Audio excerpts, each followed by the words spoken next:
Hi,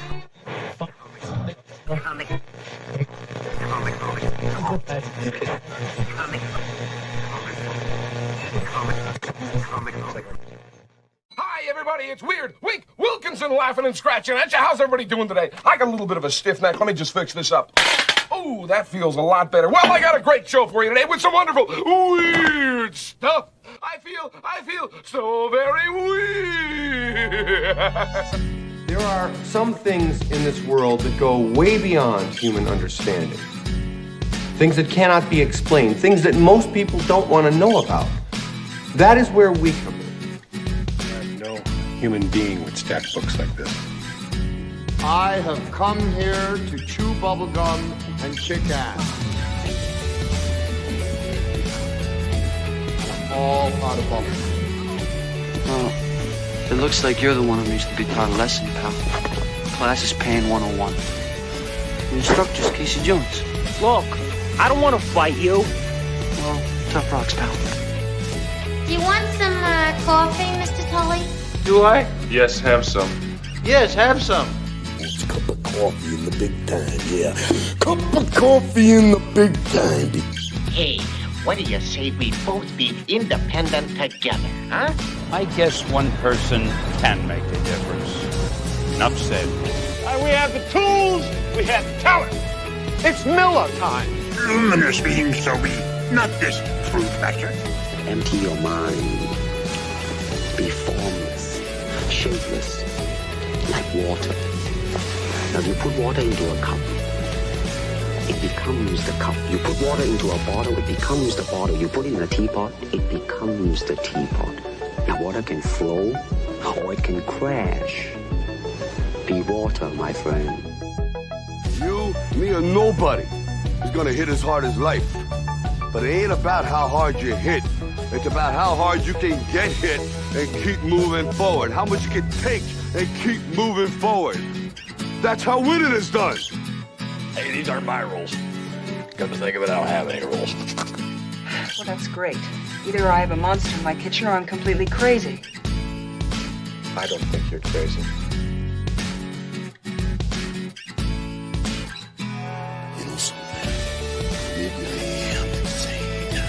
Maybe I am insane.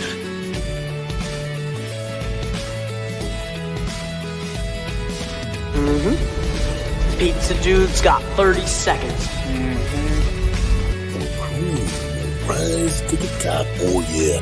That's the nicest thing a dog can say about anybody. Human sacrifice, dogs and cats living together, mass hysteria. Enough, I get the point. You know what you need? You need a Brazilian plastic surgeon. I've got one that can see. Sometimes happens, someone has to deal with it, and who are you going to call? It's showtime. All right, welcome everybody to Comic Book Radio episode 268. I'm your host, Peter Cimetti. Tonight my guest is Art Thibert. And it's been a while since Art was on the show. The last time he was on the show was in November of 2023. So we have a lot to catch up on. Before I bring him on, I want to say hello to you guys. We got a bunch of you guys here in the chat tonight. Thank you very much. We got Adam Post here. What's up, Adam Post? Says, I like both these guys. Well, thank you, Adam. Sim, what's up, Sim Inkslayer? Hope you're doing good. Crazy Cat says, I like one of these guys. The other I'm so-so on.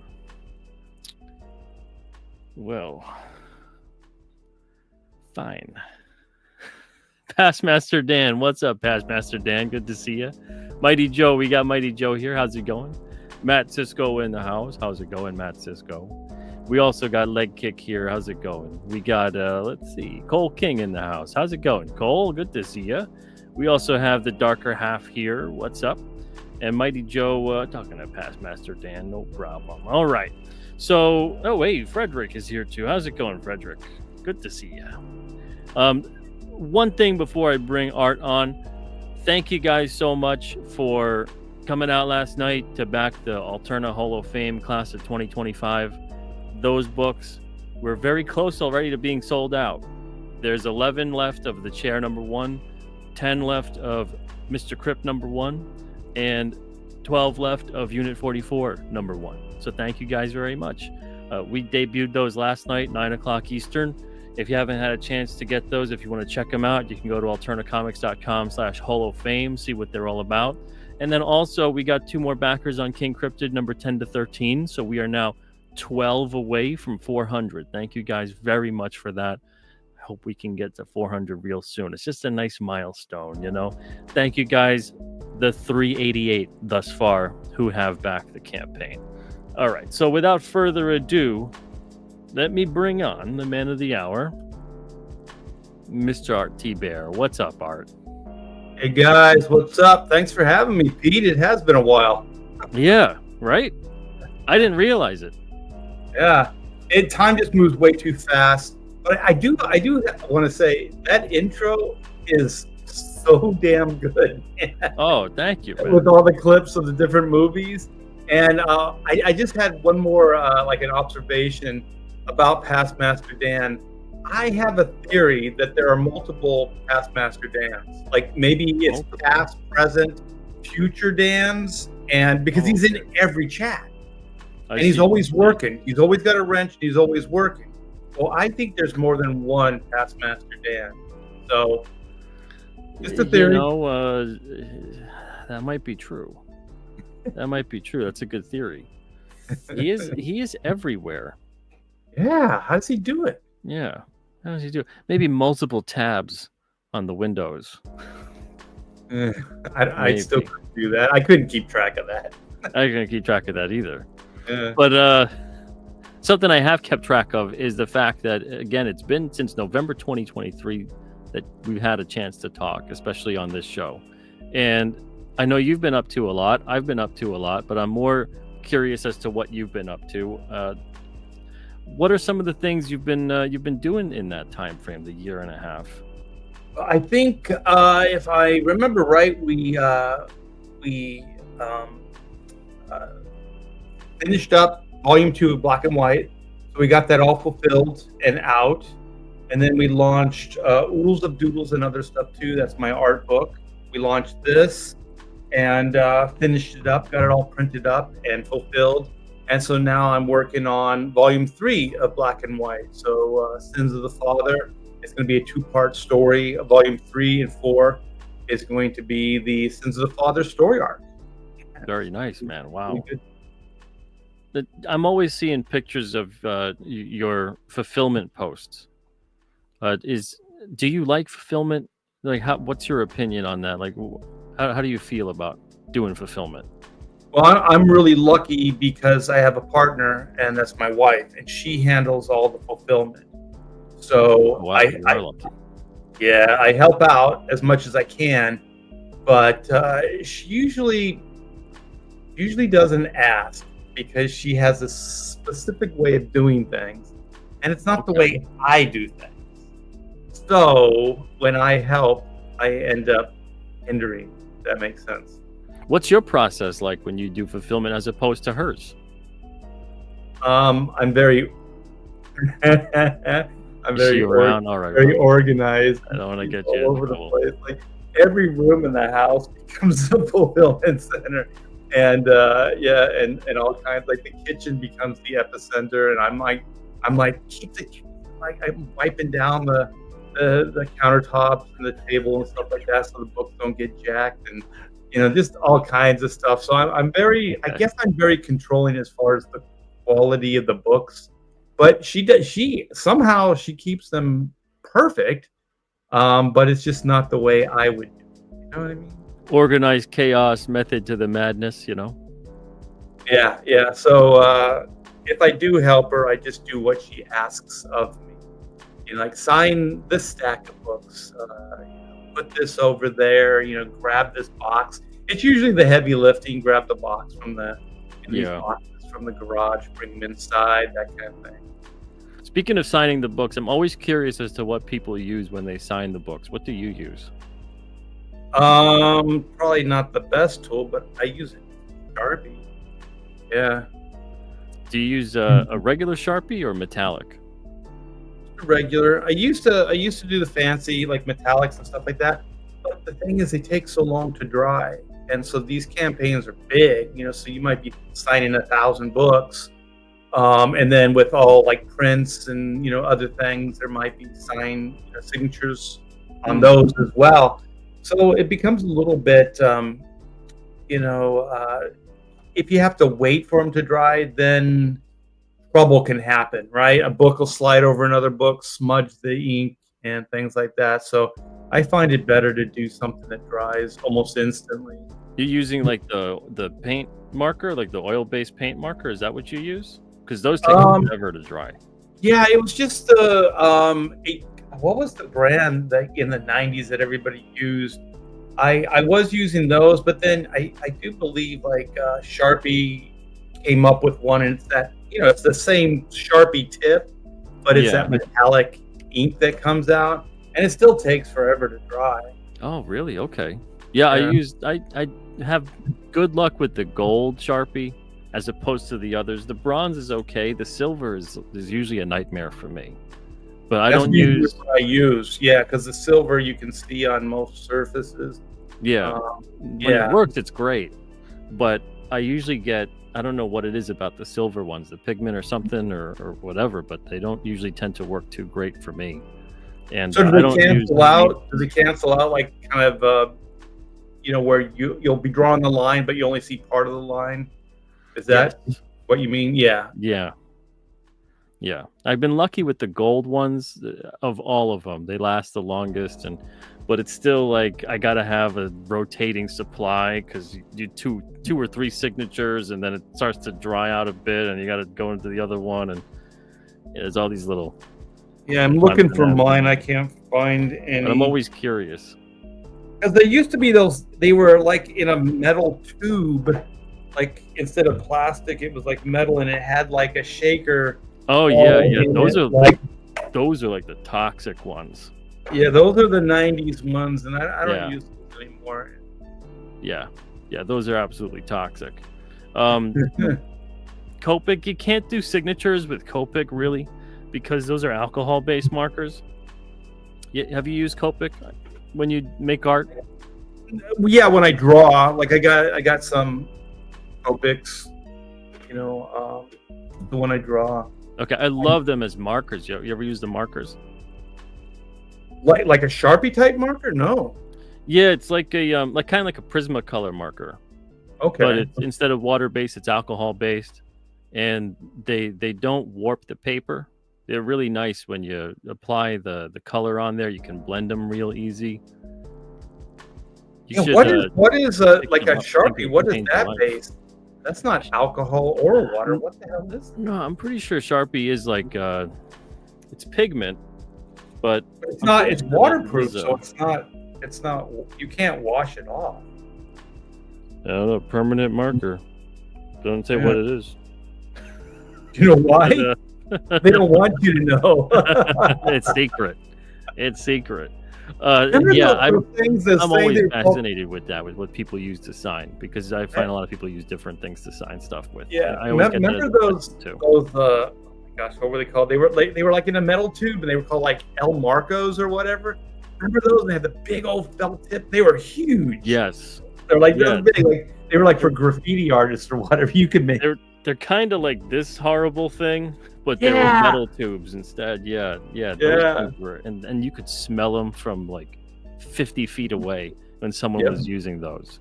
Those are horrible. Horrible. They work fantastic, but oh my lord. I had a life drawing class, and the teacher was like, he's like, if you want to draw with markers, that's cool, but we only use these markers in the classroom. And this guy was gay. Nothing wrong with being gay, but he was just like, he undid the cap, and he was sniffing it, and he was like, "This is fabulous." He goes, "This is boysenberry," and because it had scent. And I'm just thinking, dude, these are probably just as toxic, and you're just like whipping this stuff. Oh, that's horrible. That's horrible. Yeah, those will mess you up. Those will mess you up. Oh, you know what they do is they cause oh my gosh, I don't want to bring anything down, but it causes brain cancer, right? That's the rumor.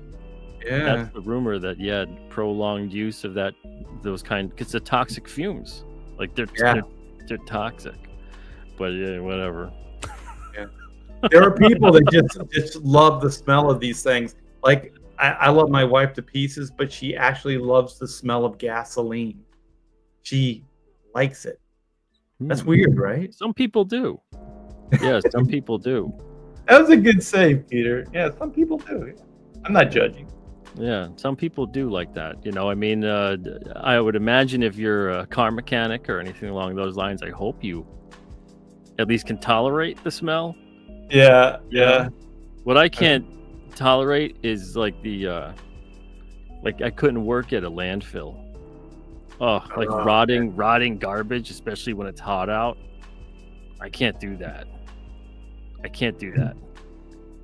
Do you have like a sensitive sense of smell? Would you say? You know what my Achilles heel with scent is cooked cheese. Cooked cheese. Yeah, like what are those like potato casseroles? With the cheese on top and stuff. Kind of Meaning, I love the way it tastes, but like it. No, I can't stand the smell. And then certain breads, like especially like white bread, like Wonder Bread, like just like cheap bread. Yeah. I can't stand the smell. But in contrast, it's like sourdough. Oh my gosh, I love the smell of sourdough. Oh, sourdough is great. A good Italian bread, a semolina bread, that's really good. I like all kinds of smells of bread. White bread, that's interesting though. That kind of. Can't really handle it. But also we're going off on like full tangents here. But it's tobacco. Remember? Well, I'm older than you. They used to have tobacco shops, like even in the mall. Like they had like pipe tobacco, cigars, cigarettes that you could roll yourself, things like that. And you know what? I absolutely love the smell of like not fired up. Fired up tobacco, depending on what kind of tobacco. Mm-hmm. But the tobacco shop, man, that stuff was.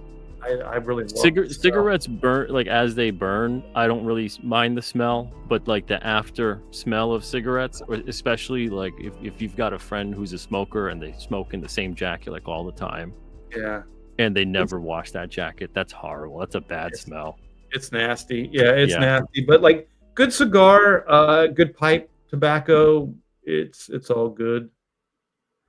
So I gotta go back though to the cheese smell. What is it? Are there particular cheeses in this smell? I know these are the questions that everyone out there wanted ART THIBERT to discuss today on the show, but whether you're interested in this or not, I'm fascinated by this. I've had a few dozen different talks with Art over the years, and this is eventually what you get to, because you've talked about how do you make comics, you've talked about what do you use to make comics, you talked about which comics have you made, and eventually you get to the conversation about that cheese. The smell of it just really turns me off. It's cooked cheese, like just like cheese, like like a wheel of cheese, like cheddar or whatever. Okay, it's great, but like certain cheese melted, I can't handle it. Certain cheese melted. Can you give me a specific one? Any specific cheeses? You gotta lock me down on a specific. Give me. I don't know whatever they put on. Oh, it's au gratin potatoes. Those are the ones that have the cheese in it. So I don't know what kind of. It's not like that pizza. It's so disgusting. Who's making that pizza? Oh no, but see, pizza has multiple smells. Okay, because it's not just the cheese. It's the crust. It's the tomato sauce. It's the pepperoni. It's it's whatever the ingredients are. So pizza, like a good pizza. Oh my gosh, yeah. Okay, all right. Awesome. I was getting a little scared for a second. Where you're like, oh, mozzarella, man. Who would think to ever bake mozzarella? But also, it has to be kind of like au gratin, where it's kind of crunchy. You know what I mean? Where it's like it's kind of brown. So yeah, all right, I get it. So then it's more like the casserole type thing going on. And... Right. Like if you put a slice of I don't know whatever on a burger, I'm not like, oh my god, no. You know what? Like I could never wrap my taste buds around with stuff like Hamburger Helper and things like that.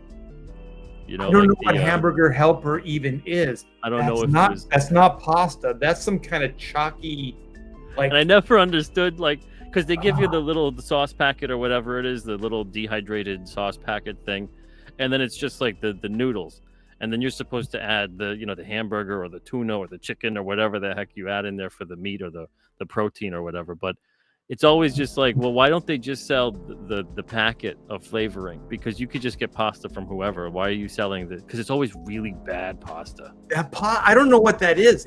I don't think it's pasta. It's some kind. It doesn't break down like pasta. No, it's weird, man. It's like chalky. It's really gross. You know what else? I wish I could.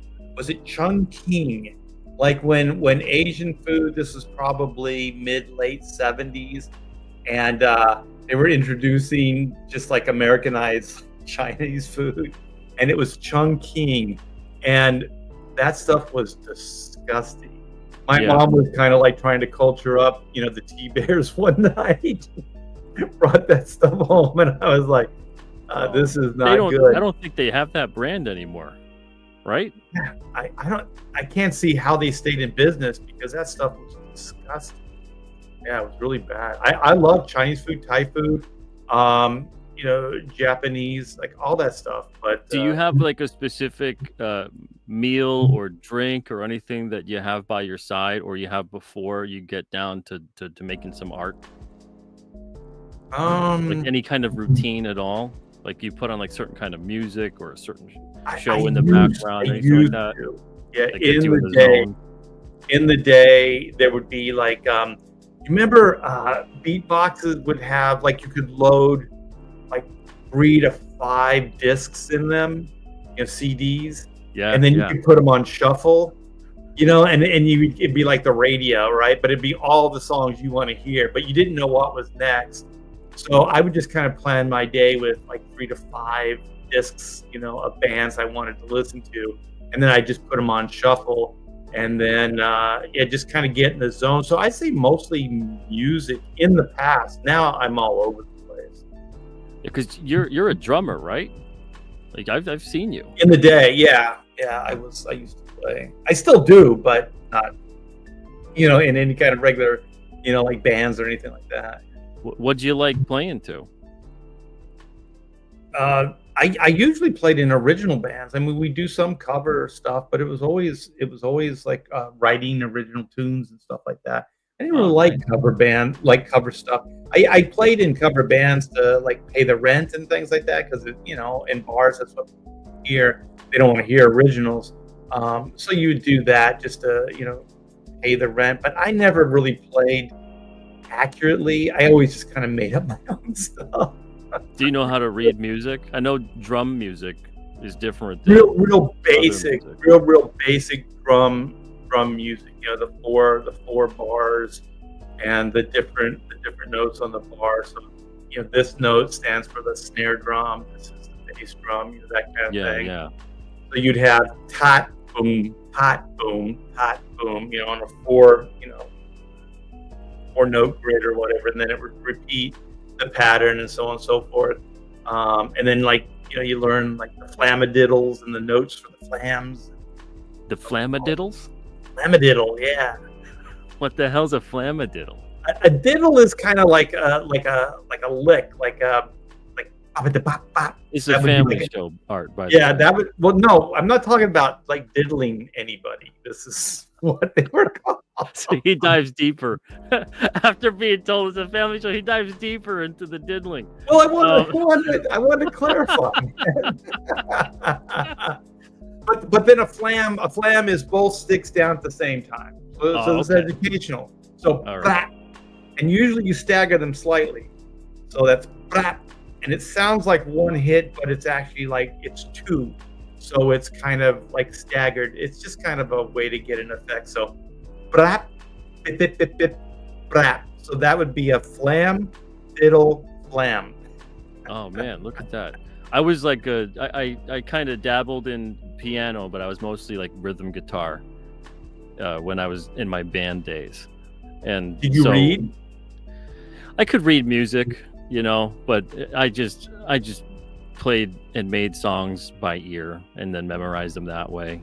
You know, because there's a difference too between, you know, especially when you're making original music, like, you know about this, where you make the song, but you haven't really learned the song well enough to just play it, you know. So you got to keep on learning it and relearning it, and eventually it doesn't matter if you could hear the notes well. Obviously, that'll take you a long way. And then there's always the a-hole that comes into your rehearsal or after you play, you know, live. And then they say, you're playing it wrong.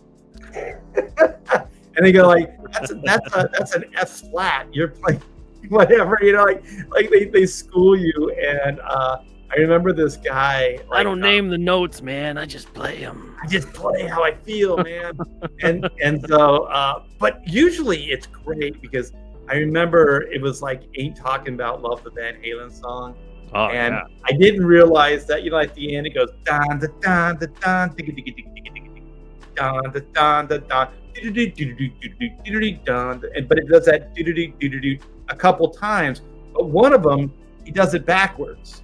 He does it from floor tom, like from the deep tone to the you know the higher note drum, and I never knew that. And so my cousin was like, "You're playing it wrong." And then as soon as they pointed out, right, Peter, you're like, "Oh shit! Of course, that's what that is." Yeah. Oh man, was that your go-to band? Was it Van Halen, or did you have other bands? I love the Scorps. I love Van Halen. I love Judas Priest. You know, all that stuff in the day. I was all over the place, but mostly like I liked hard rock. You know? Yeah. I'm all over the place too, especially now. The older I get, there's music that I listen to mostly now that when I was a teenager, I wouldn't really have ever put them on. Oh, I'm going to throw one out there that's going to blow your mind. Okay. In the day when I grew up, there was like hippie music, and they were like burnouts. We call them burnouts, right? So like if you were a hardcore Sabbath, you know, you're a burnout. But I'm talking about like old Sabbath, you know, you're a burnout. Or if you were like into, of all bands, Pink Floyd, you're a burnout, you know? So in the day, I never really listened to that stuff. But the great thing about it is, you know, years later, you know, after your contempt goes away and you start listening to that stuff, and you're like, oh my gosh, freaking genius. Yeah, because there's there's a weird, like, you wanna kind of fit in with what's cool among your group, you know. So if everyone's like, not really that kind of stuff, you know, we're not really into that, you know, that's for these kinds of people or whatever it is, and you don't really, you know, get down that road, and then eventually all of that just melts away. You're not around those people anymore, and you're like, let me play that. Let me listen to that. Exactly. And like for me, it was also, I think there's just a contempt for the generation that came before you, right? So you don't want to acknowledge that, you know, any of that stuff was good. So I remember the Beatles. Like, I used to cover those songs, but I never played them, you know, the way that they were recorded. You know, like Ringo's parts, I always made up my own. And so I was always like, Beatles. And then, you know, I grew up in the 70s, Peter. I was born in the 60s, but I grew up in the 70s. And then you listen back to all the music you were influenced by, and then you realize who they were influenced by. You know what I mean? Like, it all goes back to the Beatles. And then you're like, why did I didn't see it? Well, and then you realize they're influenced by like Buddy Holly and Elvis, and, you know, it goes back and lots of blues and right. And then for me, like, I started experiencing, like, going back, what is it? The Righteous Brothers, Unchained Melody. And then I'll tell you, if you guys haven't heard that song, do yourself a favor. That is a brilliant song. Like, that is a song that is timeless, you know. And it's a cool story. You know, it's about a guy that is in jail. You know, he's in chains, and so he's getting out of jail, and then he wants to, you know, get back with, you know, his girl if she'll have him, you know, and that's kind of the story. So it's just really good. The vocals are good. The structure of the song is amazing. So yeah, like you, I kind of listen to all kinds of stuff. If it's good, I'll listen to it.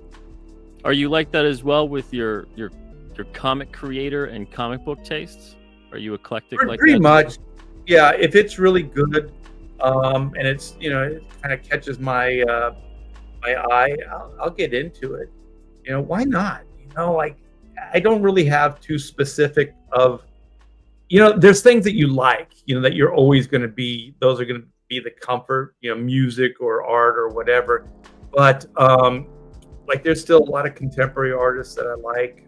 I say they're contemporary, but it's like Sean Gordon Murphy, even though he's not really a new guy, or Olivier Coipel, George, what is his name, Jimenez. And there's a couple guys that are doing some amazing stuff, and they're not from my time. They weren't like an influence growing up. But as a reader, were you like more of a Marvel or a DC guy? I think I was more of a DC guy, but my story with Marvel and DC wasn't really by choice. It was like Marvel in the 60s didn't have the distribution that DC had. And so in the local they weren't even shops, they were like liquor stores, things like that. And this was even before 7-Eleven and things like that. So these were like liquor stores, like where your dad would go for smokes, and the comics were in liquor stores. Yeah, and because they had a magazine section, and so they would have like the Penthouse, Playboy, wrestling magazines, all that stuff, and then they would have like a spinner rack. And so when I went in there, they were all like it was all DC, Harvey and Archie, that type of stuff. Hey guys, and so it was all the DC stuff, and so that's what I bought. And then I remember, you have your friends and comic books. This guy had a stack of like old Marvel, like the Monster stuff, like old Marvel stuff.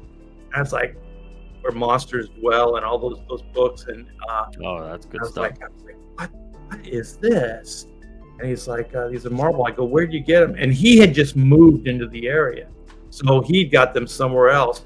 So long story short, I didn't start getting Marvels until the 70s, until like the Ghost Rider time. You know what I mean? And like that second wave of Marvel, like start of the Bronze Age with Marvel.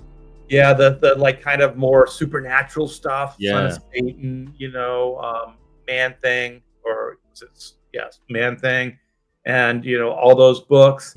And so I got all those things like number one, when those things came out. But I didn't have access to all that early Marvel stuff. And Peter, I still have every book I had when I was a kid. I still have all those books.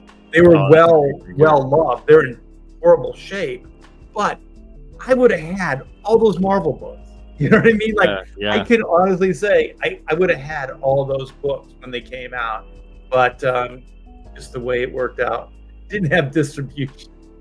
That reminds me, I'm selling through most of my collection right now, my comic collection, but there's books that I will absolutely not sell, and they're all, read to crap in pieces. Covers are off the staples and all this, and it's because those are the ones that I grew up with when I was a kid, and I still have all of them. And not that I don't know if anyone want to buy them, they're in tatters, they're not, that the condition's horrible, but you could offer me $100 per piece, and I'm not getting rid of those because they mean so much, Right. And it's always great to hear when people still have those books that they had when they were a kid, because sometimes things happen, maybe a parent throws them out, or you get rid of them somehow, some way, they get destroyed, and it's always like, I had like my uncle had almost the entire like first 20 issues of like everything Marvel in the 60s. And my aunt threw them away when he turned 12 one day. He comes home from school, and he'll still tell, he's like 70-year-old dude, still will bring up the story every now and then about how I came home from school and they were gone. She threw them away on me. She says, you're a young man now. You don't read any of that stuff. Start reading real books. His older sister. And he's just like, at the time he was gutted because he loved them, and he would say how he took care of them. They were really nice before even anyone thought to do that. He's like, I can't even imagine how much they'd be worth at this point. and they're all gone.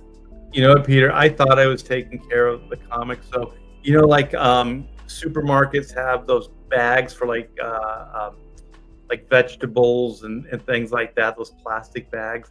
I would go there and I just steal a bunch of those bags and I put my comics in them. But I put like the whole collection, like, my Captain America stack would go in the bag because it was a bigger bag, right? And so there wasn't a lot of like the bags and boards like when I was younger. So there wasn't like that kind of preserving of the books. And this is gonna be sad, right? Is it Avengers 3 or 5? I always get those two mixed up. The first appearance of Captain America when he came back, was that 3 or 5 of the Avengers? Man. I want to say 5. That's what I say, but people always correct me. 3. But anyways, I got that. I didn't get that when it came out on the newsstand, but I got it somehow later through trade. You trade with your friends or whatever. And so before we moved to Texas, I went through all my collection, and I was like, I'm going to put these all in bags and boards, and I'm going to preserve these things. So I got my Avengers out of the big,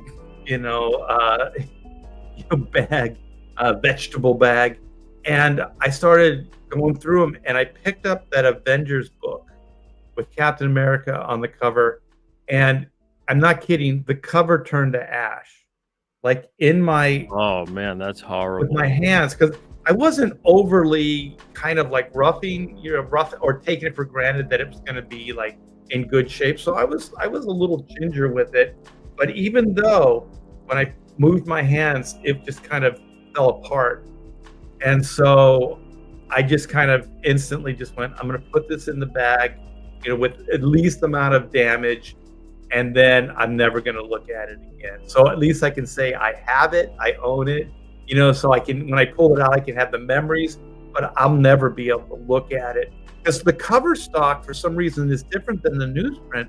The cover stock actually is what was turning to ash.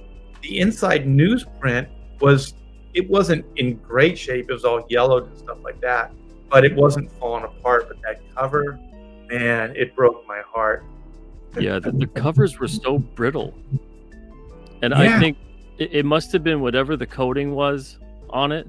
It must have been more corrosive, because a lot of the reason that stuff has such a wonderful smell, well, at least wonderful to the initiated, I guess, is because it's decaying, it's dying in your hands, and it's kind of releasing these smells. I think it's like a vociferous compounds or something it's called. and the covers must have had some kind of coating on them, because like coated paper is, up until relatively recently, was generally more acidic because of those coatings. So it must have been something like that it must have been really destroying those papers. Now it's like they treat them like coated paper is more archival, and right. Not, if anything, it like counters the effects of acidity. But then, we were both, I think it was, Oh, I was wrong. It was Avengers 4, and that came out in 1960. Yeah, I looked that up too, and I was like, oh yeah, because I know the cover, the exact cover you're talking about, and the caps in the front, and and I was like, that's not 3 and that's not 5. I'm like, and it was right in the middle, 4. Right in the middle, right between. Yeah. So I got a lot of books like that, early Marvel, DC. Like I have a Batman book that came out the year I was born and the month I was born, and it's the first appearance of Ace the Bat Hound. So that was October 1961. Wow, Ace has been around for that long? Yeah, he had a little mask on, and the cover is there's this giant insect he's knocking over power poles. Like, it's good stuff, man. There's something about comics from that era, and even the Bronze Age, that it feels like we'll never get back to that kind of storytelling in the mainstream. I think there's a lot of independent creators that do those kinds of stories that are more fantastical and outlandish, and just full of anything goes. But I don't think we'll ever see the mainstream get back to that in that level. I think you're right, because one, I don't think there's an appreciation for it, and it's kind of like movies and stuff from like our past, where like Big Trouble in Little China, or even like the first Star Wars, where it was like there was some really ridiculous stuff happening, but everybody took it serious. You know what I mean? Like there was like this ridiculous tone, but all the actors were like in the moment. They took everything serious, and so there was this tone that you don't see anymore, because everything that's done now, like the closest filmmaker that I can think of that can do this stuff is the Guardians guy. I forget his name now. James Gunn. Mm-hmm. But they all have to do it with a dose of like wink and a nudge, right? They have to let you know that this is kind of silly, or this is ridiculous. Here's the funny. Here's the joke. Because they're like, well, if we play it straight, then people are going to go, this is dumb, this is stupid. So if we preemptively go, well, this is dumb and stupid, then the viewer, the reader will, I hate go that. along with it. What do you think of that? I hate it. It takes me right out of it. I'd rather they play it serious, and not like serious like deadpan or something like that. But don't give me the, here it comes, here's the punchline, and if it's a serious moment too, let it hang. It doesn't have to end with some kind or then make a joke at the expense of how ridiculous it is. There's a scene, humor that drives me nuts. I'm sorry. In Big Trouble in Little China, right? And I forget the villain's name, but he shoots like this ray, and so Kurt Russell's character looks right at the ray, and he goes blind, right? And so they're trying to run away, and his friend is like trying to guide him, and so then they finally get away, and they're in an alley, and there's like this puddle of water in the middle in an alley. This is dirty water, right? And so do you remember, like, his buddy just splashes muddy, dirty, alley water into his eyes, and then Kurt Russell's like, yeah, thanks, man. And then they go on with the adventure. You know what I mean? Like, it's so freaking ridiculous.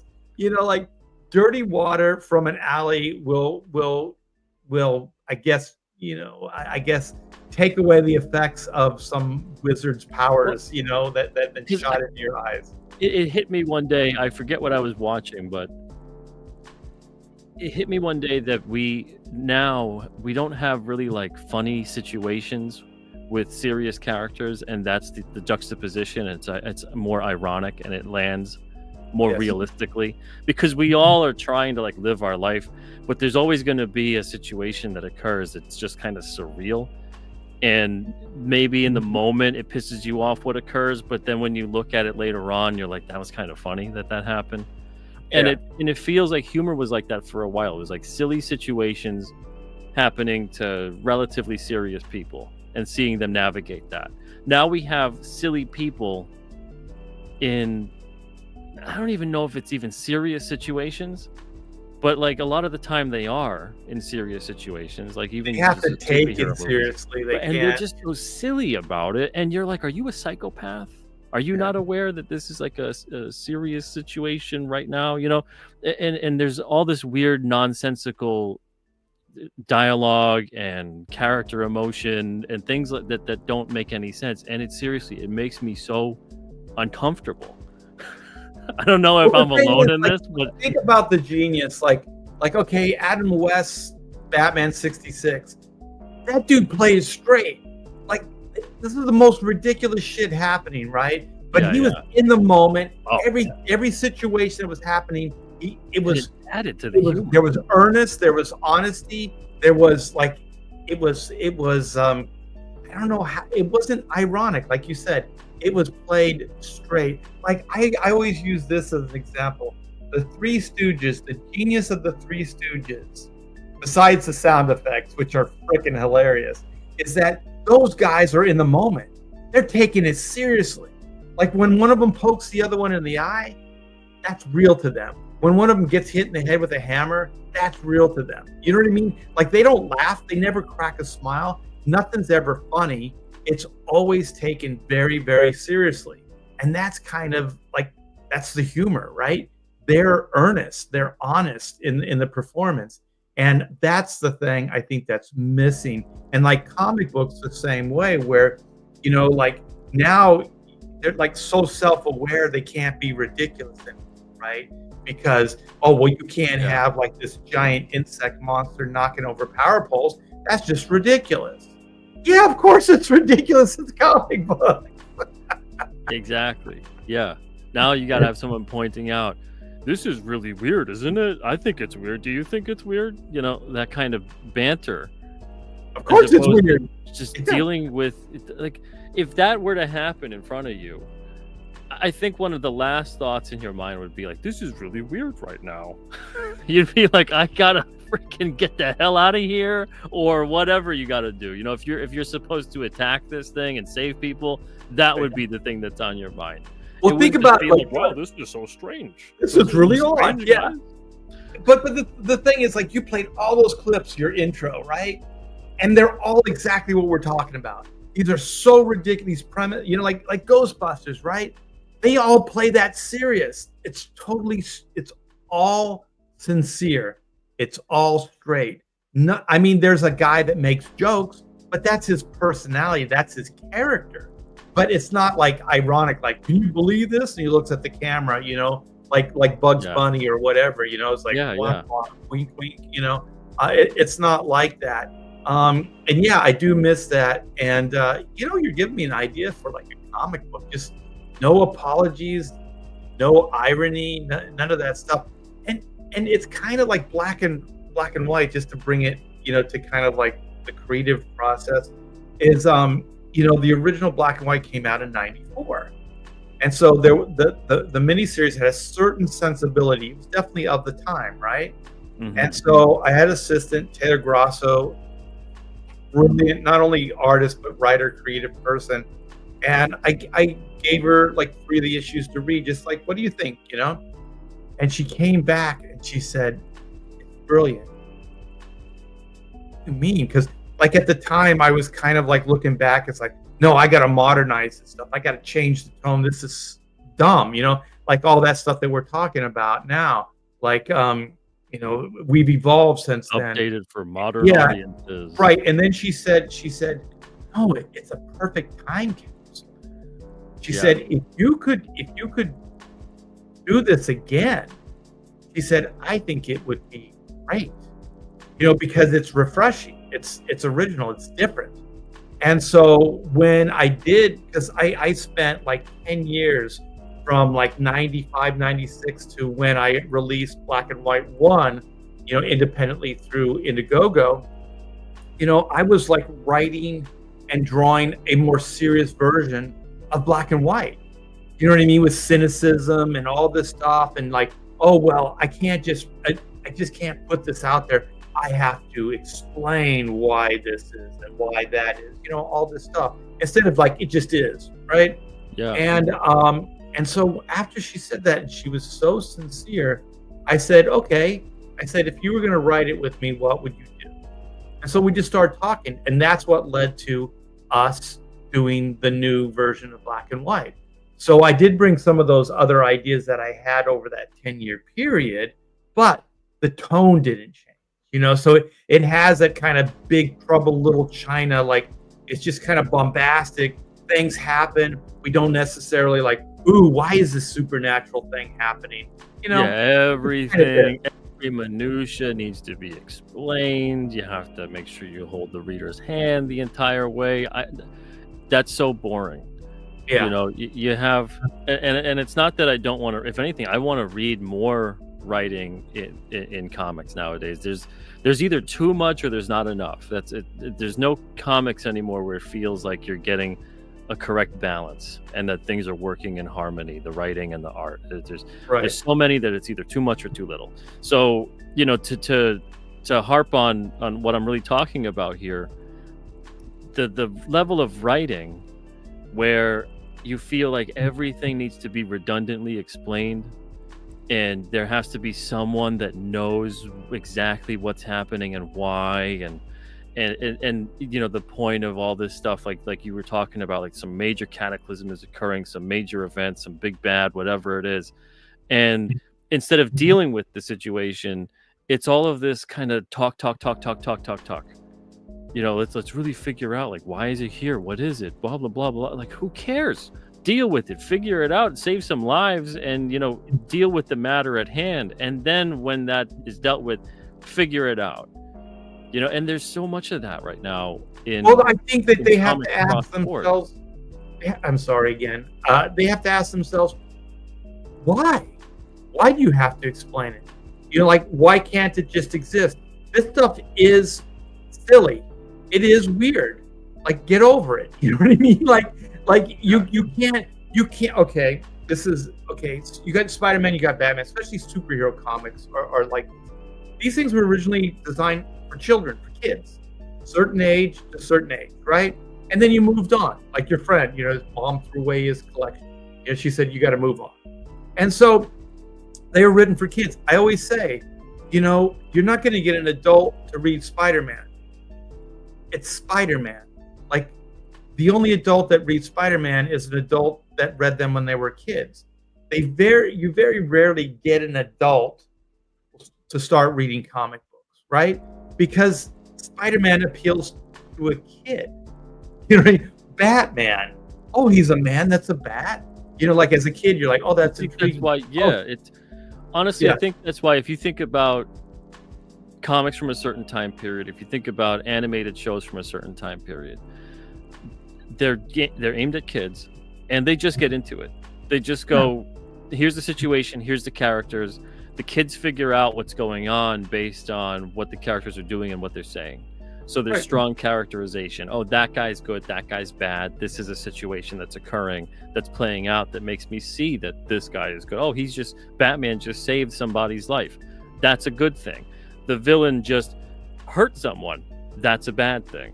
You know, so it's very quick and it's easily understood, and that's that. But then when you have things aimed at adults, this is why superhero movies have driven me nuts for a while, is because of that. Let's over-explain everything.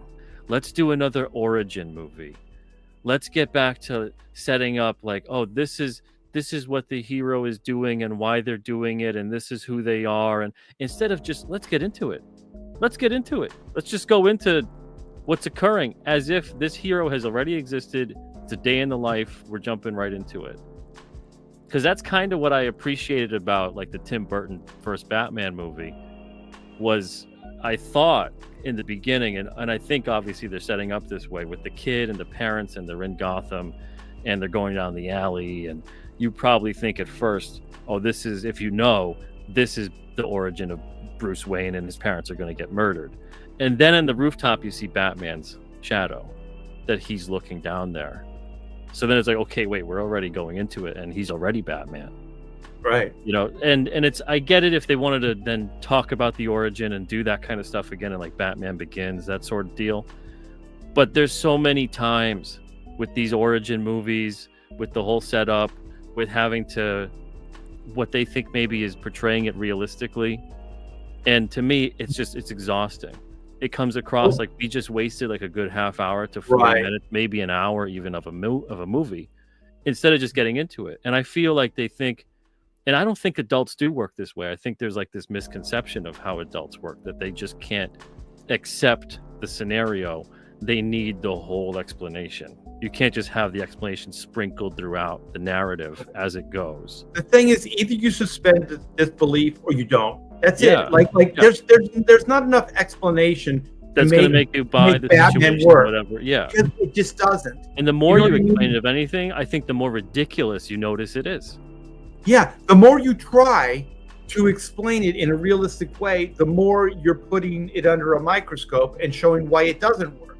So it's better, like those old movies, just to get on with it, like you said, and just tell the story, you know. But the brilliance with the Batman thing is that opening sequence did so much heavy lifting, because one, he stopped somebody from the same fate that he lived through, right? So in essence, it was an origin story with Batman. You know what I mean? But it wasn't him, but it was his origin story. So you got to see it illustrated, but you got to see Batman stop it from happening. So in essence, this is the mission statement for Batman. This is what Batman's all about, to stop this from happening to somebody else because it happened to him. And then they explain later in the movie that that's what happened, right? So like you said, they just get into it. They don't explain like who makes all his gizmos, how does the Batmobile work, where'd the Batcave come from, you know, why is he dressed like a bat, you know, all this stuff. Like it just is, you know what I mean? Just like I said, you either you suspend the disbelief or you don't. It's that simple, because you can't spend 2 hours trying to explain to somebody who can't suspend the disbelief. Yeah, you know what I mean? It's just a waste of time. This story, what's being portrayed here is larger than the minutia.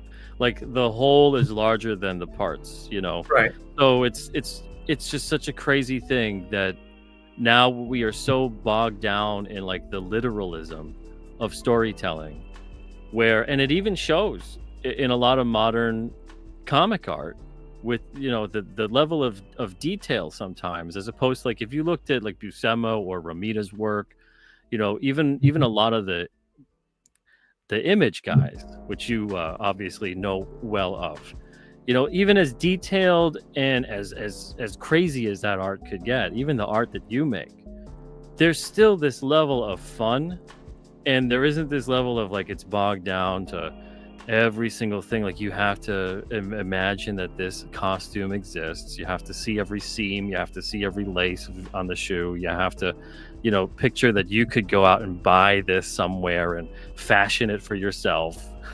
Like it's just why do they have these costumes? It doesn't matter why. A lot of the times the why in the story when it comes to that stuff doesn't matter. But I feel like over the past 10 to 15 years in this kind of hyper fantasy storytelling, that's become an obsession of the storyteller, is they feel like they need to have that answered. Like these are important questions when they're really not at all. No, they're not. They're not. And there's certain people that can do it, like, you know, when Frank Miller or Alan Moore. But these were different types of stories. They were obviously aimed at adults. You know what I mean? Like when they in the day, like Watchmen or Year One or Dark Knight Returns, these weren't aimed at children. You know what I mean? And they were also one and dones. So you could tell a complete story in a world that was very adult. It's harder to tell a story like that if it was ongoing. That's another reason why you keep these things fairly superficial, because if you start bringing reality to these things, they inevitably fall apart. But if it's like a seriously constructed 3-issue miniseries or 12 issues or whatever, you can make that reality work for that duration. But as an ongoing, you can't. I do think like I think you can with an ongoing, but it has to be done the way that it was. It has to be done in like a situational way, an episodic way. You can't have, you can have continuity and things like that, but you have to be willing to put, you know, okay, what's the situation and what character is showing up in this issue, you know, and keep that at the fore of what propels the plot. Because otherwise, if it does turn into, you know, this kind of thing like what you're talking about, where you feel the need to rely so much on reality for your story and the setting and things like that for the characters to work, it's not going to work. It is going to fall apart, because it's going to fall apart under its own weight, because it can't, there's no way that you can say that, yes, this exists then in reality, given that, you know, if it's supposed to literally be our reality. Like it always kind of drove me nuts with the literal interpretation of Marvel with it's the world outside your window. The world outside my window looks nothing like the Marvel universe. Right, you know? right. So it's like, I get if like you want to kind of be like in a world similar to our own, you know, that kind of thing. It's like a nice, it sounds nice, but then you think about it and it turns into like, that's not really the world outside my window, though. You can't. The whole idea is ridiculous. Like you can't have superheroes in the real world. You can't do it. If you started trying to scrutinize it and try to make it work, you can't. At some point, you have to take liberties with it, because the only reason Batman works is because he works with Gordon, right? So as far as Gotham, his little universe, it works because he works with the law. You know what I mean? He is a vigilante, but he works with Gordon. So there's people within, Gotham PD that work with him. Yeah, there's elements that help ground him, right, without grounding the whole right. thing. But that's as serious as it can get. You take Punisher, because I had these discussions with people. They're like, Punisher's cool because it's gritty and real. It's like, the Punisher isn't. It's gritty, but it's not real. The Punisher would last 5 minutes in a world where superheroes exist. If the Marvel universe really existed the way they constructed it, there's no way any of those heroes would tolerate somebody like the Punisher. They would go and they would either kill him, without anybody knowing it, or he would just disappear, or he'd be behind bars. Well, especially when you introduce things like S.H.I.E.L.D. S.H.I.E.L.D. would have taken the Punisher out. Or they would have been like, you're joining us or else. Yeah, he'd be public enemy number one. Everybody would be out to get him, and there would never be a second issue. You know what I mean? Like, there would be the first issue, and then it would end with him either dead or behind bars, or, like you said, working for S.H.I.E.L.D. or something like that. But he couldn't operate the way he does in the Marvel universe. It drives me crazy when you see, is it Nick Castle, like, next to, like, Captain America or, like, Daredevil or these other characters. I'm like, there's no way they could even tolerate that. Well, I mean, that brings me back to kind of a point that we're dancing around a little bit, is that this kind of stuff, in terms of, it's not just superheroes too, it's all kinds of storytelling, other than probably like gritty drama, but hyper fantasy, surreal fantasy, power fantasy, all these kinds of different fantasy, sci-fi, etc., these kinds of genres that are fantastical. It appeals to children and the child within us. Right. And if like you said, it doesn't matter how much explanation you could do, it doesn't matter how much realism you want to bring to it. If your suspension of disbelief, if that child within you is basically dead, and you're just cold-hearted, and you're all about whatever at this point, and fantasy is not your thing, you have a hard time grasping fiction or storytelling in general, there's no point in trying to appeal to that person. Right. Appeal to the people instead that does speak to them, that they do crave that fiction, fantasy storytelling does inspire them, motivate them, make them just interested in general in what's occurring with these make-believe characters. So it really is like this weird thing, and it seems like a lot of the time, especially within the comic industry, and it's been going like this for a while, and I mean, correct me if I'm wrong with any of this, of course.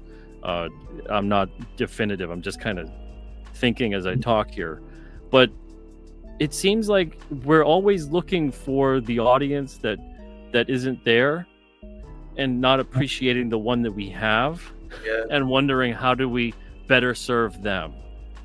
It's strange. I don't know. I just think that I think Frank and Alan Moore were just, like, generationally speaking, there were people that read that, and it just got in their soul, right? And so then the next generation started writing more of these gritty, realistic superhero stories, but not realizing how those two did it and why it worked within the confines.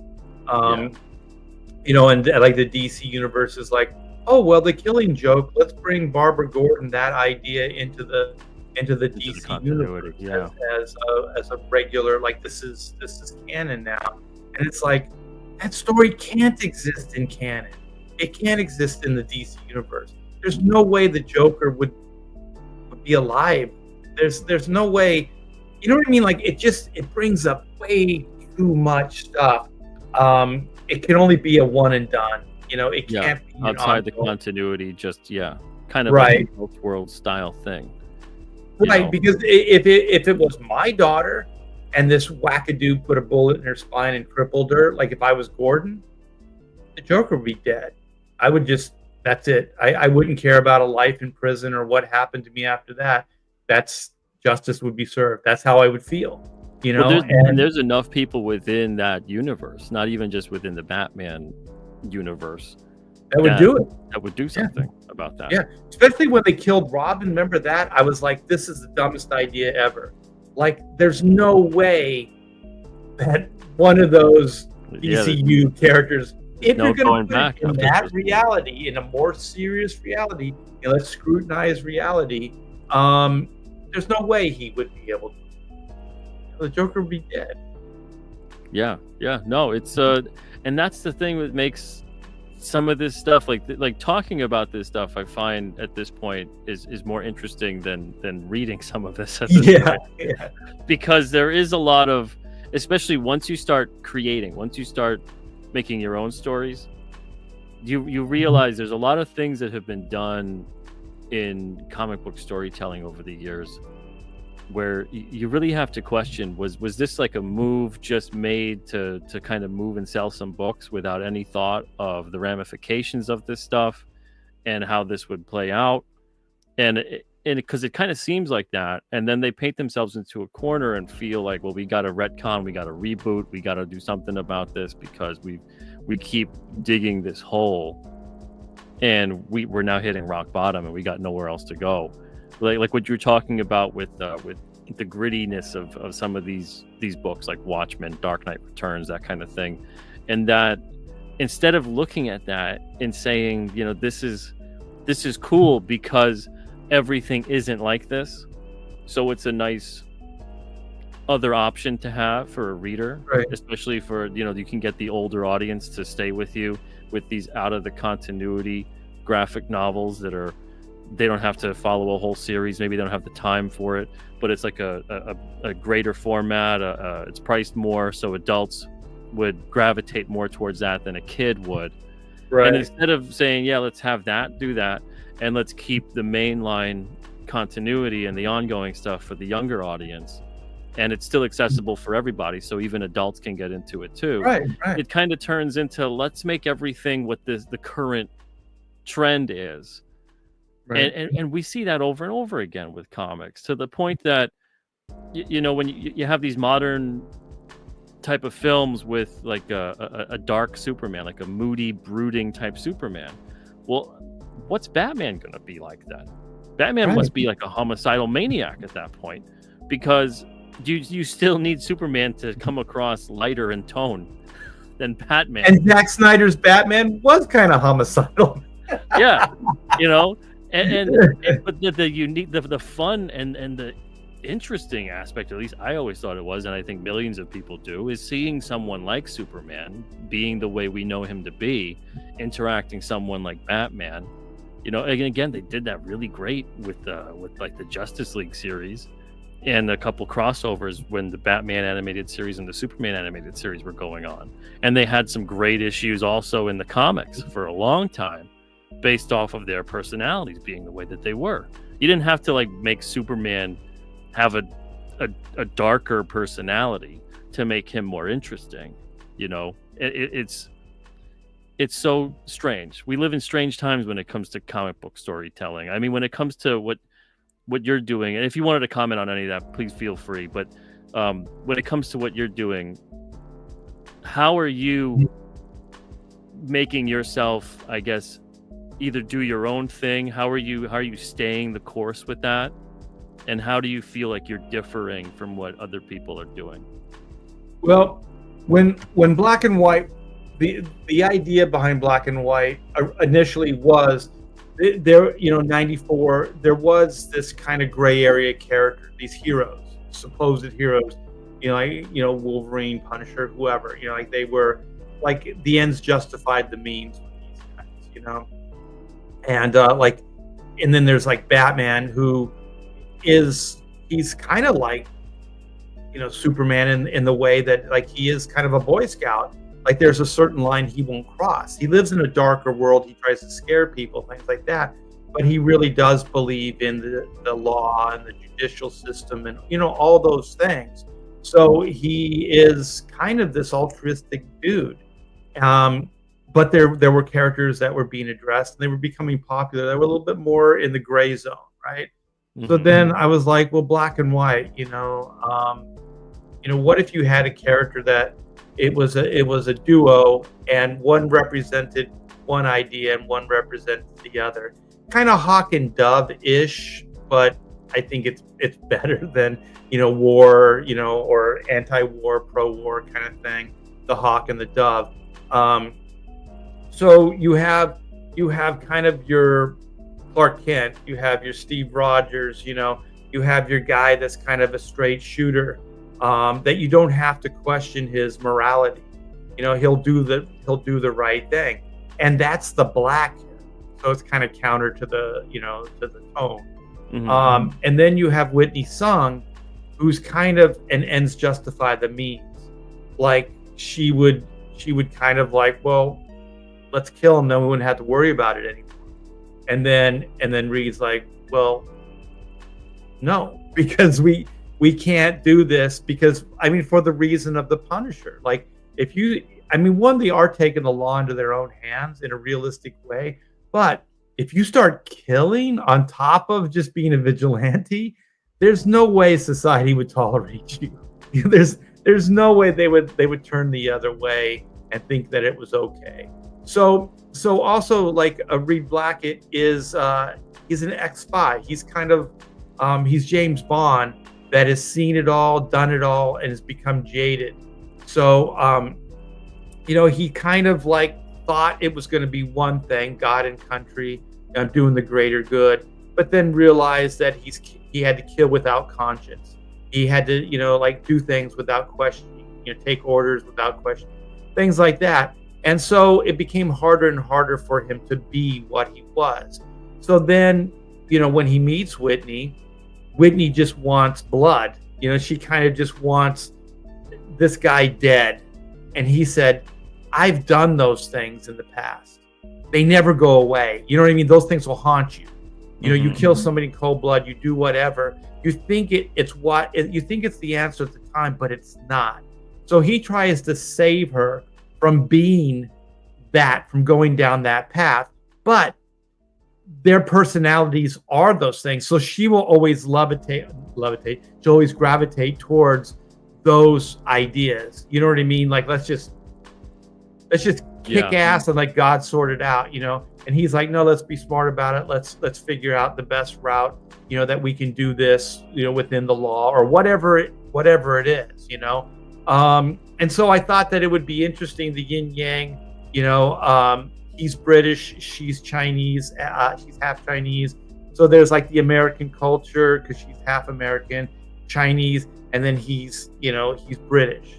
So there's also this culture stuff that gets kind of smashed all together in the story as well. So I thought it would be interesting to see two people's different take on things. So, the tagline became, in a world where law and order is often blurred to gray. So that was kind of my dig at comic books, at the time. It was blurring to gray. Like, who's the heroes, who's the villains? Like, we didn't know anymore. Yeah, and so, too many anti-heroes, yeah.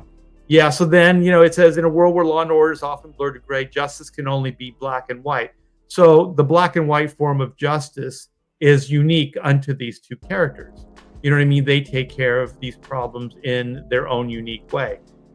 They're not soldiers, they're not spies, they're not cops, they're none of those things. They're something completely different. And they're not really vigilantes either, because what you're going to find out in Volume 3 is that there is still ties to the British intelligence.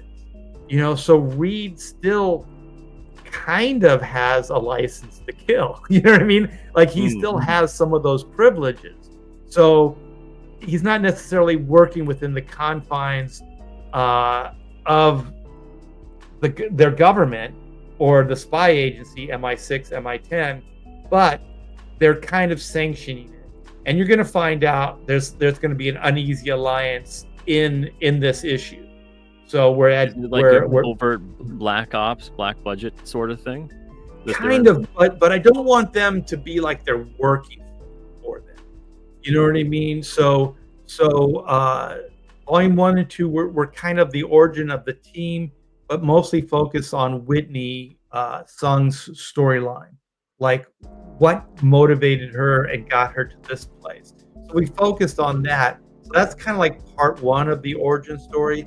This is part 2 of the origin story. So it's going to take 4 issues to tell the story, but this one focuses more on Reed Blackett, his past with MI10, and all of that kind of stuff, and how this new black and white team fits in to MI10.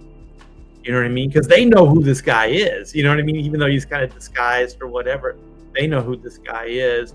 And they also know that what they did in volumes 1 and 2 was remarkable.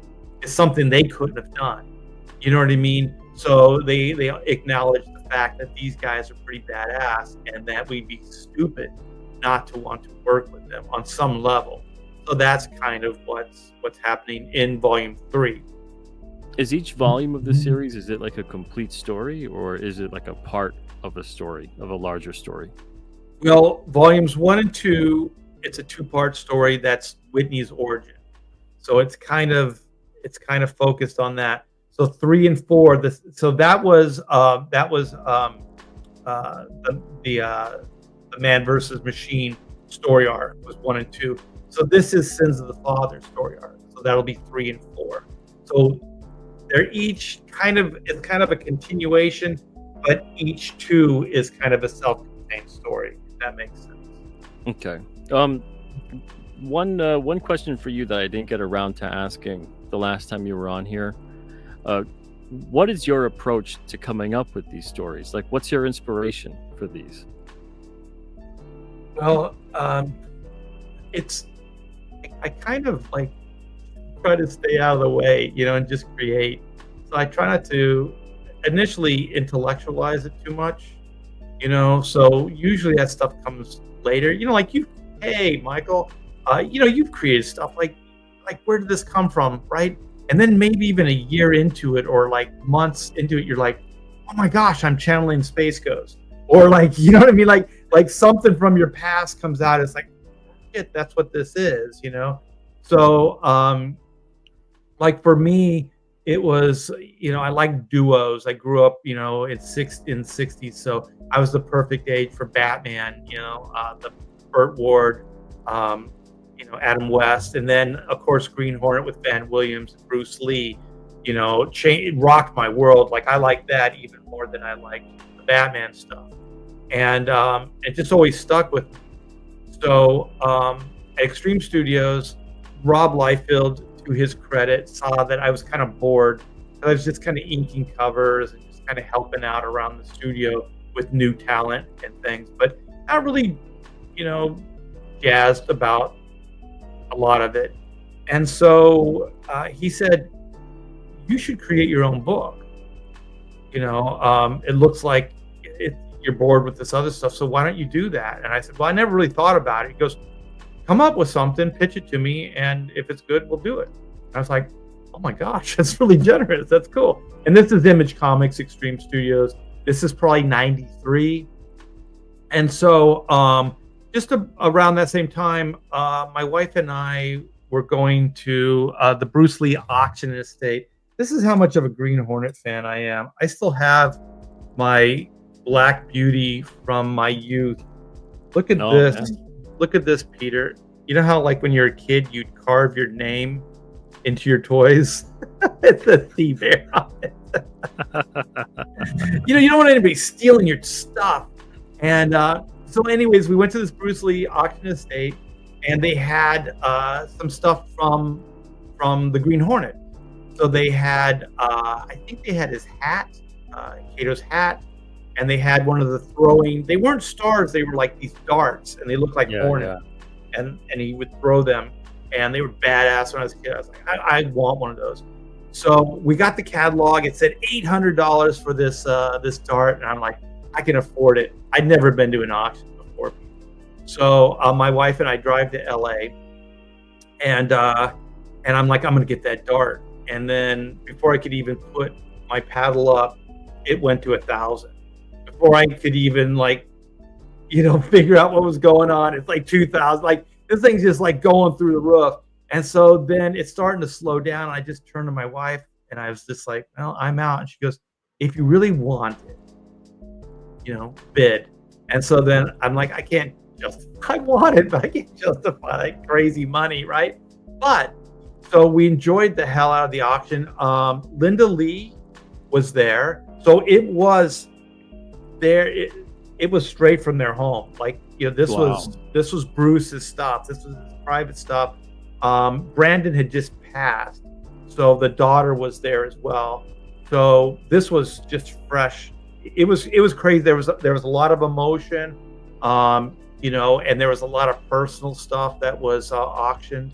So it was just fun. It was great. And then how they have all the stuff displayed so you can see it, before you bid on it. So it was just a great time. So it's a long drive from LA to Orange County. So we're driving, and so I brought up Rob's proposition, his thing.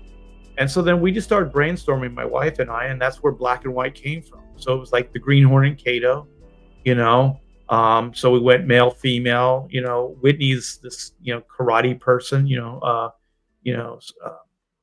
do all these kind of cool Bruce Lee stuff. And so then Britt Reed is kind of, Reed Blackett. So he's kind of the gizmo guy. He's got his guns. He's got his, stuff like that. And so that's kind of where it came from. And so pretty much everything, the yin yang, all that stuff came from that drive. Like it was all pretty much cemented. Even the tagline, in a world where law and order is often blurred to gray, justice can only be black and white. It was all there, in that drive. So once we got home, I pitched it to Rob, and Rob's like, his only reply was like, it was black and white, like the Jackson song. I love it. And he's yelling at me, pointing his finger. So that's when like Rob's really approving of it. And so that's kind of where that came from, that's. Was there ever any interest to adapt it to live action or animation? Well, at that time, Image, these books were selling millions of copies. It was crazy, Peter. And so Hollywood was paying attention to all this stuff. So Pamela put together like these kind of pamphlets or pitch, things. It was sending those all around. At the time, like Hollywood had like an index book, believe it or not. And they had like all these different Hollywood agencies. So they had addresses, contact, everything in. This is before the internet and all that. So she was just sending these things out to everybody. So she sent them to Film Roman. And so, what was her name? I forget her first name, but her last name was Blum. And she was basically heading Film Roman and overseeing The Simpsons at the time. And so she wasn't interested, but her husband, who ran a licensing company and an animation company, she sent the packet out to him. So he called, and so then we had, after that first meeting, we had Hollywood representation. So we signed with, is it William Morris? Not Philip Morris, is tobacco, right? It was William Morris. Yeah, William Morris. Yeah. And so we signed with them, and so then we just made the Hollywood, pitch rounds, with black and white. So we kind of had we never had like a treatment, like an official treatment or anything, but we did have the black and white pitch, and so we just went around town, pitched stuff and did the Hollywood Shuffle kind of thing. Did you ever have anyone in your mind in case someone wanted your input on casting? There was a company called Live Entertainment, and they were was it Calico or Calico? It was James Cameron's company. And so when he divorced, I forget his wife's name, they kind of divvied up the company. So hers became something. His became something, and I think hers became Live. And so we went and pitched. These were all here. This was like, at this point, we had like people showing up, and so we're in the boardroom, and so the head of live entertainment, some other executives were there, my agent Pamela and I, and so they liked it, and so they were like, we just signed Alec Baldwin and Kim Basinger because they were like popular at the time. We could get them to play black and white, and I was like, okay. It's kind of weird, but okay, so I never really had anybody in mind, but that's the closest to any kind of imagery that I had. I often thought, what is his name? He's kind of a hack actor now, but he played Zeus in the last Thor movie, and what else he was the Gladiator? What's his name? Russell Crowe. Oh, Russell Crowe's not a hack. Well, I was thinking Russell Crowe. This was Russell Crowe in the day. That's the only one I had for like Russell Crowe. For like for black. Not Russell Crowe of our time, but in the day. When he was a badass mofo. And then with Whitney, I was just like, we'll do an open casting call because my kind of idea was just a female Bruce Lee. Somebody who's the real deal, right? Somebody attractive and somebody who could really fight, pull off the moves, and pull off all the moves. Because I thought like the cool thing about Bruce Lee when we were kids is that he was the real deal. You know what I mean? Like he wasn't pretending. Yeah, he was pulling it off. Yeah, and he could do these things. And so like now there's all kinds of actresses that can fight with staffs and do this stuff.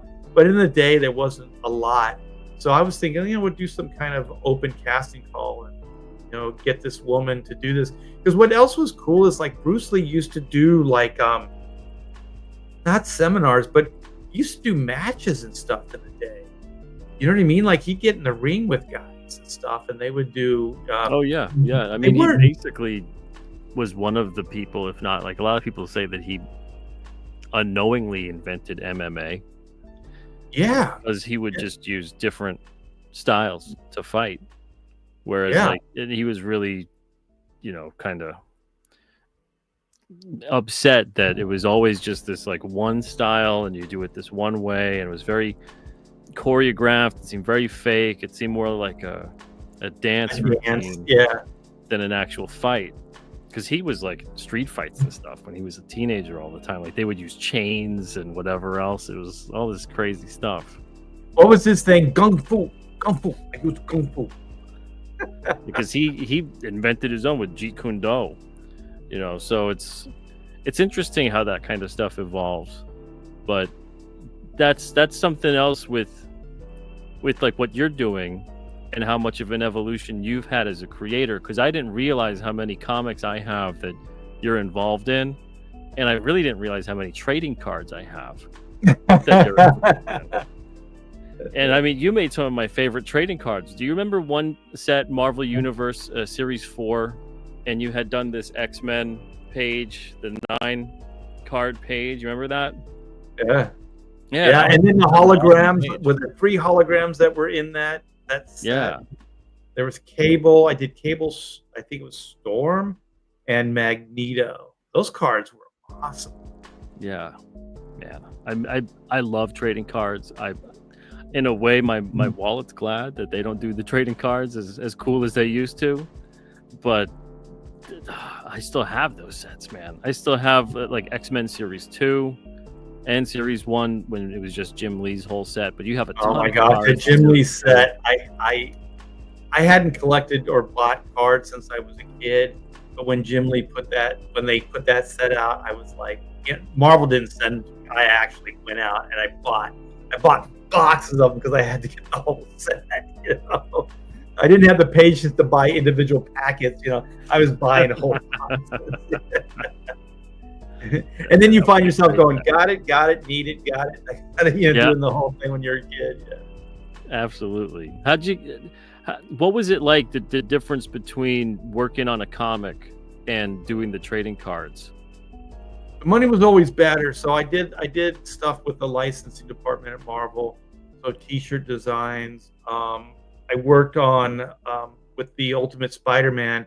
Bagley and I did the whole style guide for the video game, like all the marketing for the all the artwork for the marketing, the backpacks, all that stuff that they were doing. That was all us, and so it's always better money, those things. So if they call you, you do it. And I was just lucky enough that I guess they thought that what I was doing was marketable. Because I also got asked to do the Marvel tryout book, Volume 2, the second volume. Mm-hmm. So I did the cover, and then I did some ink work over. Did Andy? No, it was Andy Kubert. Yeah, that's correct. Yep. So that licensing stuff was always just good money. Nice. Yeah, I loved the trading cards when I was a kid because you couldn't go in there and buy all the comics you wanted, and sometimes it was really difficult to know where to start. So I'd get a pack of cards, open them up, learn about the characters. Sometimes they did the sets that actually dove into the specific issues, and usually those were like milestone or first appearance issues, but it was still cool to try to hunt down the characters in the shop and the different comics that they were in. Right. And, so the cards really helped me learn my way around, what characters I wanted to read more about. Right. It just kind of worked really nicely, and I feel and like it's cheaper than buying a whole comic most of the time. Yeah. And you can make. I'm like 8 years old trying to figure out how to make the most informed decision I could, make about my comic buying. Well, you want to see how far your dollar will go, man, because you don't have a lot of cash. You don't want to waste it, So if I saw covers, like I really loved Wolverine and Sabretooth when I was a kid. So whenever I saw a comic with two of them on it, I was like, this is going to be a good issue. So I'd pick that one up, And same thing with any of my favorite characters. I'd see them on the cover, I'd go towards that issue. Yep. Yep. Or the team up books, always the team up books, so you got more bang for your buck. Yeah, those were fun. So you got more superheroes. But the thing is, like the trading cards, what's cool about these campaigns like Black and White, on Indiegogo right now, is there's trading cards. Like every crowdfund I do, there's a handful of trading cards. So I think with Black and White, this campaign, there's 2 or 3. So usually the early sign up, if you sign up early, you get something free. So it's usually a trading card, a Hack Shack Studios trading card. So we have that, and then we have a stretch goal trading card. I think we got another one as well. And when I did, I was so proud of this campaign, the Chrono Mechanics campaign. Right. We did a whole set, Peter. There was every one of the characters, and each one had their bio on the back, of the card and everything, kind of like the old Marvel stuff. And that was the trading card right there. Yeah, the stretch goal, you unlocked it. Nice. Yeah, and so I still dig the trading cards too. I would love if I could, because I did look into it, packaging those bad boys, getting like 5 or however many used to come in a pack. And having that wax pack or whatever to make packs. Yeah, it is. It's expensive.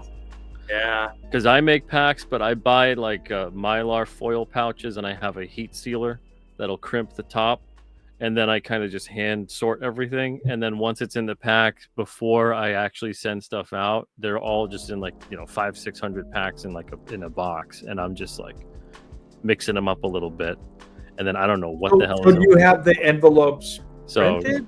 So no, I'll have the envelopes, but then I'll have like a sticker that goes on the top of them. Okay. So it's just like a trading card size sticker that'll go on top of the envelope. So it'll come out nice. I don't have any to show right now, but I'm on, I think, Series 3 or something like that with the King Crypto. So there is like an envelope that you can purchase. And then you can put in like 5 or 6 cards, and then heat seal them. Oh, that's cool. I didn't even know that existed. And you could, it's time consuming, but it beats paying thousands of dollars to have them assemble packs for you. Well, I'm such a geek. I would love to put that hard piece of bubble gum in there that takes you all day to soften up. And just about the time it's soft enough to chew, the taste is gone, right? Like exactly. But it didn't Depending how stop old you. it is, it completely dissolves. It's lost its It elasticity. just kind of falls apart. You're like, I just think I ate that I shouldn't really have eaten. Yeah, there'd be like little Dissolved. chunks, right? There'd be like little gummy chunks. It's horrible. Oh. Yeah, or the ones that would snap. Like you put it, you just like you put it in your teeth, and you like snap, like Yeah, like a bubble keep gum eating. cracker. Yeah. And it'd always leave the residue of the sugar would be burned upon the card it was next to. Was that sugar, or did they kind of like put like flour or something on that? Yeah, they had like some powder on there, but depending how old, like if you get a pack that's 30 or 40 years old, you know, and you see they still got the bubble gum there, like that card that it's pressed against is just done. That's ruined. It just I never thought about that. Like, what was that? Card. What was that stuff? It's stuff you shouldn't eat, you know, but you're not supposed to eat bubble gum. But when it's 30 years old, if you dare try, that's what you'll be doing. You know what? I'm dumb enough. I think I would do that without a dare or money on the table. I think I would just go for it. I would put a 30-year-old piece of hard bubble gum in my mouth and see what happens. Well, if you do that, make sure to live stream it. You know, live stream it. make some kind of money and fame off of the guy who died from eating old bubble gum. Monetize my death. Take care of your family with your misadventure. Who knew there'd be such a chemical reaction? Who knew this 40 to 50-year-old piece of bubble gum would be poisonous?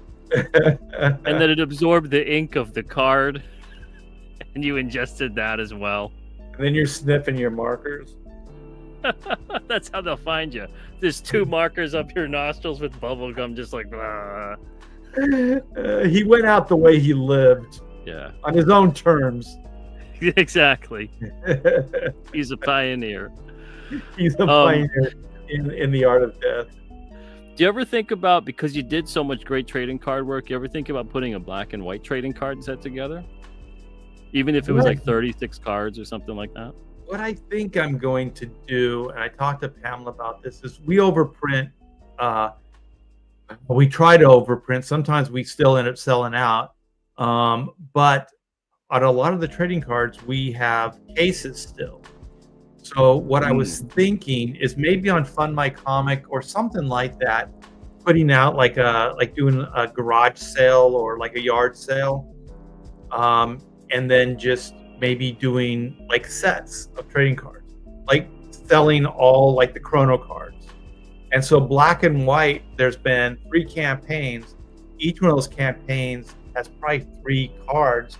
So what's 3, 6, 9? So there's probably 9 cards. They won't all look the same, but you know they are all black and white cards. Because I'd like to see.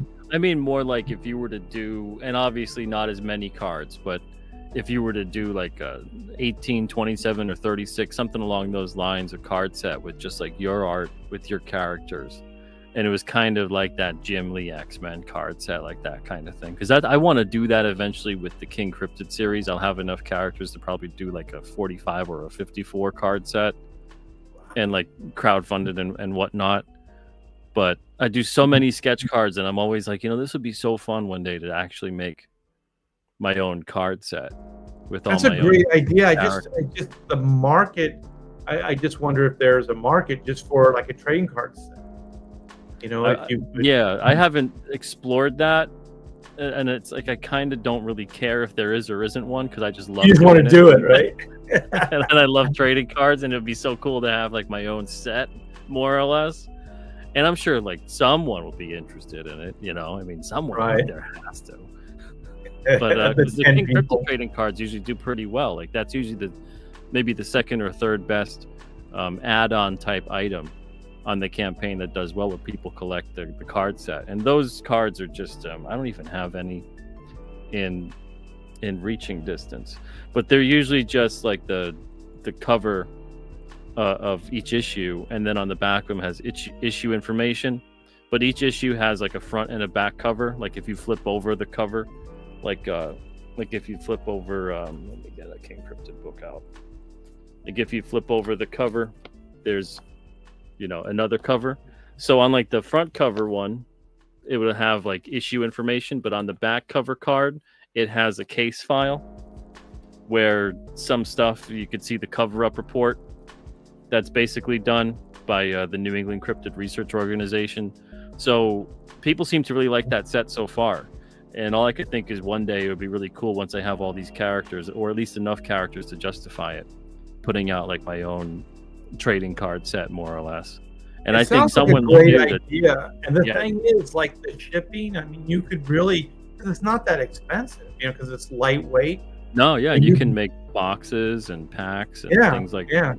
Sell a set. You would sell the whole set, though. That would be kind of heavy. I was thinking like packets, but I guess you could sell them individually or as like a whole case, right? Yeah, totally. Because I got my own trading card boxes now put together, and then I just seal them up, put like the special cards in them. There's always like the chase cards, like a sketch card, an autograph card, a couple other different, like a glow in the dark card, that kind of a thing. And then that goes into the boxes with like 20 packs or something. And then, whoa! So you're already doing this then? Yes. I'm doing it, but I'm not doing it necessarily the way I want to do it just yet. This is more like a King Cryptid series set based off of issues. I want to do like a character set based off of the characters. Right. I always love stuff like that, and we are doing character sets with the Alterna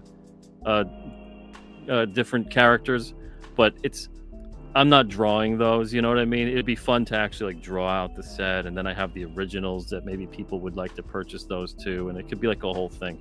I got a million things to do, but that's one of those ones in the back of my mind. But every time I think about a trading card set like that, I always think of you, because there's so many cards I love that you did, and I'm always like, Art should do something like that with his. And you did all these cards for these companies and whatever, but for yourself to have with your own characters, I think that would be pretty cool. I think that would be special. But I know you got a million things to do, but still. No, it's a great idea. I mean, I'm always thinking about this stuff, but we're one man operation, so it's always kind of like writing, drawing, penciling, marketing, all that stuff. So it seems like there's so little time to do some of this stuff. But you know what?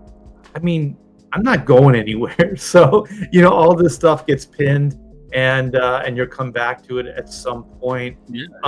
My first black and white trading card was based on the layout for the Marvel stuff.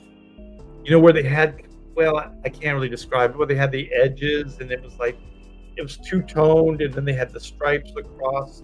Oh, yeah. I think that's series 2, I think. Right, and then they had like the write-up in the back, and they had a headshot in the corner or wherever it was. So the idea is, this was early CG, is each one of us was going to do one of those. So then it would be a CG collectible card set. So the idea was like you would buy, everyone that you back, you would get this trading card. So then, in essence, you would have a trading card set, by backing all the different creators. So I know Mike Miller did one. I can't remember. Not everybody did a card, but they didn't all use that layout. So it kind of fell apart, pretty quick. That's the problem. You're hurting, not hurting. You're hurting cats with creators, getting them to all be on the same page about something. Michael says, I started my set with 9 base cards in Series 1, sold 160 sets. Very happy with that. So yeah. Whoa. So 9 in that sort of thing. 9 cards came in the set, 160 sets. Yeah, you got to have them divisible by 9, because they got to fit on the page. You can't have like the printing, 369, You got to have them within, There's 3 across, 3 in the middle, 3, because I have some uncut. I have that X-Men stuff you're talking about. I have 2 sheets of uncut cards. Yeah. Nice. And I did some Superman cards for the death of Superman, all that celebratory stuff. Oh, yeah. I remember that set. Yeah. And I got 1 uncut, and it's the whole set. The thing's mess.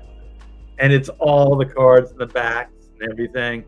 and I have that somewhere. So it's all rolled up in a tube somewhere. Yeah. Hopefully it's not like my Avengers book where I whip that thing out and it'll just to ash. fall apart. Let's hope. Oh, Let's boy. hope, yeah. All right, man. Oh, man. Art, it's been great catching up with you, man. This has been awesome. Thank you so much for stopping by. And we went a little longer than I thought we would, but every minute was great. So thank you, man. Appreciate it. Oh, no problem, man. It was good catching up with you and you guys. Black and White is in demand right now. It Sins of the Father, Volume 3. So we got a couple backers today. I appreciate it. Let's keep it going. The more success, the more we can do for you guys as far as even trading cards, stretch goals, things like that. So let's keep it going. And also, we're closing in on 500 backers. So that looks like it could be doable within the next week or so. So let's keep it going, spread the word. And if you don't mind, Peter, I have some pages that I can share with you. Oh, sure. Yeah. That'd be these great. these are inked pages. Let's see if they're. Oh, I gotta. You know what? I gotta retrieve them first. Let me retrieve them. We'll keep talking, and I'll grab them. All right. So you're 14 backers away from 500. I'm 12 backers away from 400. Let's see who gets there first. It's a competition. Now you've already reached 400, so we're counting on you reaching 500 and me reaching 400. But yeah, guys, go check out. It's pinned to the top of the chat. It's also in the description of the show. Check out Black and White Volume 3 if you haven't had a chance to do that yet. If you've been meaning to back it, today's a perfect day to back it.